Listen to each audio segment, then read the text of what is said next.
the one, the only, Ben Sion.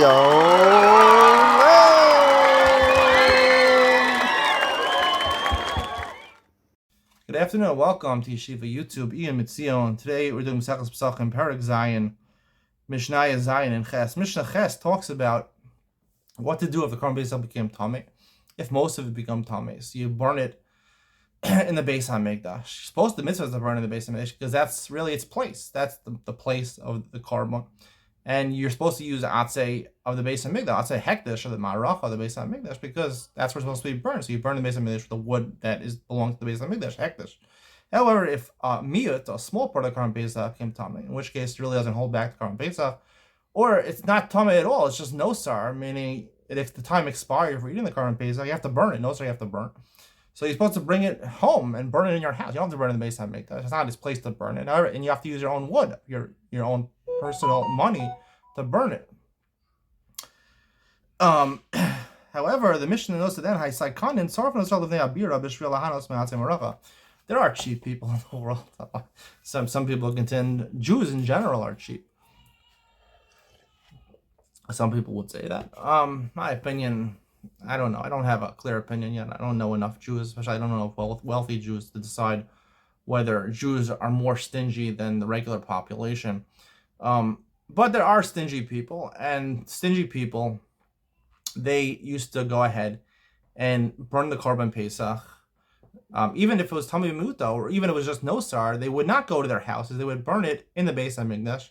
Why? To save money. They could use the Atzei Ma'aracha, which belonged to Hekdesh of the Beis HaMikdash. They would save their money. They wouldn't have to use their own firewood. Now, the question over here is, obviously it's not a good thing over Psychonim. To be cheap is not a good meat over here. The question is, did they do something wrong over here? Did they do anything in Isser over here, right? Is there a Me'ila over here? If you go to the Beis HaMikdash, you take firewood and use to burn something, that's called Me'ila. You have to pay back Hekdesh. You have to pay a penalty of a fifth. They bring a Korban Asha Me'ilos. It's pretty severe. So the question is, did they do anything wrong? Well, it doesn't sound from the Mishnah that they committed Me'ilah. The Mishnah would have said they committed Me'ilah. It doesn't say they committed Me'ilah. The reason being is that technically, it's a korban that was born in the Beis HaMikdash, the Korban Pesach. So technically, with the Evan, you could use Atzei Maracha to do it. You're not supposed to. Chazal said you could burn it. You don't have to burn the Beis HaMikdash because most of it was not tamei in the Beis HaMikdash. This place is not in the Beis HaMikdash. It's no, sir. It could be burnt outside the Beis HaMikdash. We recommend doing that, but it's not meal. It's not meal. Otherwise, it'd be meal. It doesn't say that in the Mishnah. However, obviously, it's something which is derogatory over here. Psychonim. It's not. It's talking with them in a derogatory way. It's not a good. No one would say it's a good thing to be cheap. When you call someone cheap, it's not a compliment to the person. I think what's important to learn from this Mishnah is something interesting, that, being a cheap person a lot of times is not, is not an Aveira. It's not out there doing something wrong. It's something that, it's just a bad midah. That's just a bad character trait. Sometimes, I equate this to living a life of favors, taking favors from other people. A lot of times when people don't have money, sometimes people do have money, they don't want to spend their own money. But a lot of times people will live lives where they won't have a lot of money and they'll just rely on other people. You get rides from other people. You get some tzedakah before Pesach from other people. Are you doing anything wrong? Taking tzedakah from other people. Is there an aveira of taking tzedakah from other people? The Chazal warned so many times in Sarech Labrios. Is it terrible? Is it an aveira to ask for tzedakah? Maybe if you don't need a tzedakah, it's not a aveira to ask for tzedakah. But if you put yourself in a situation where you're learning a kollel and you're just basically living a life where you're going to have to take tzedakah, and then you take the tzedakah, did you do anything wrong? And the answer from the Mishnah, you didn't do anything wrong halachically.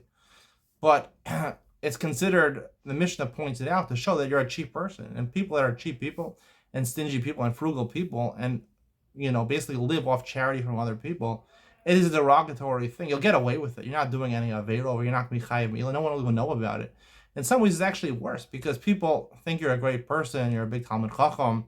You're teaching Torah to the masses. You're mashpia on all these Talmidim. At the end of the day, like I talked about in the last All in the Mishpacha, I did white-collared collar stucco.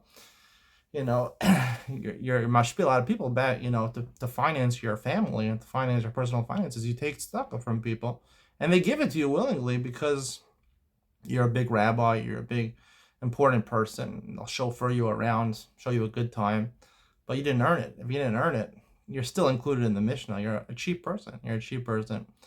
Someone who chooses to learn in kollel, even though they'll say learning l'shem shamayim. At the end of the day, face the facts. You're really a cheap person.